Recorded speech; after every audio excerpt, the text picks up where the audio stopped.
HMI has always been an organization that uses almost 5 decades of service to figure out what works and share it with other people. It's really wonderful to see how the organization has grown while still staying true to the central mission, making sure that young people know that they have a place in the world.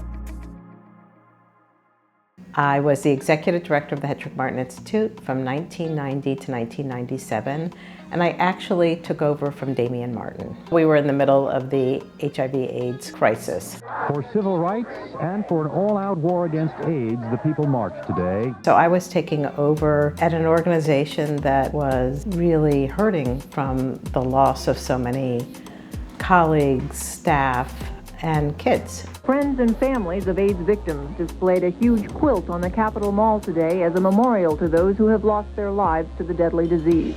It was very, very frightening. You just didn't really know what was going to happen tomorrow. You didn't know who was going to be there, who wasn't going to be there. You couldn't put Hetrick-Martin in the return address because people were afraid that if they received something coming from an LGBTQ organization, they could lose their job, they could lose their home. There was sort of an underground that we worked hard to make mainstream by saying, this is nothing to be ashamed of. That's what kept us going, I think, that we could see that if we did things, that we would make a difference, not only in the lives of the people that we were serving as an organization, but in the broader world. We were definitely at a crossroads because people were becoming more aware that their voices could be heard and needed to be heard. More than half of Americans support legalizing gay marriage. Marriage equality was such an abstract concept for me because I didn't really think it was going to change until it did. 5-4 decision grants same-sex couples the right to marry nationwide. There was a lot of excitement around supporting LGBTQ organizations. After marriage equality was passed, there was a narrative where it felt like everything was fixed. But as you can feel right now, that's not the case. But more than ever now, because of this whole pushback on what people call woke, I think it really is, again, a time to not sort of pretend that it's not happening. A lot of corporations are feeling that they need to be in the closet about their support of LGBTQ organizations because of fear of backlash from their customer base or fear that they will be vilified by the administration. And those fears are real.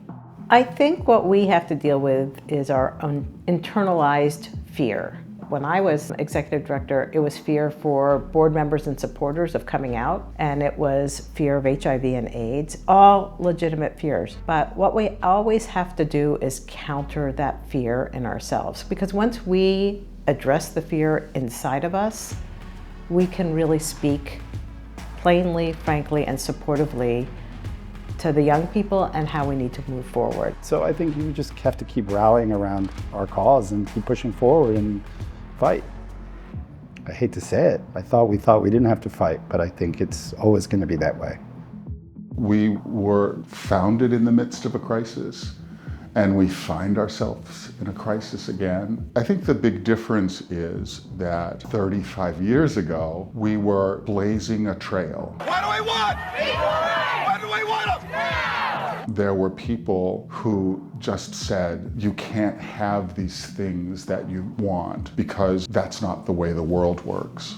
The difference is today we have generations who have taken their right to exist in the world, to be themselves. Now, when too much of the world is saying again, you can't exist in that way, we can say, but of course we can, because we have. And the world didn't end when we did. And so we don't have to prove our rights anymore, but we have to protect them. What gives me hope is seeing the young people downstairs, how they continually stand up for what's right, stand up for each other. I hope that all of us can honor the courage of these young people by showing them ours. What gives me hope is we're still here and we're not going anywhere. It's not a time to retreat, it's a time to move forward. In whatever capacity you are in relationship with HMI, step forward, be bold, do more, be vocal, care.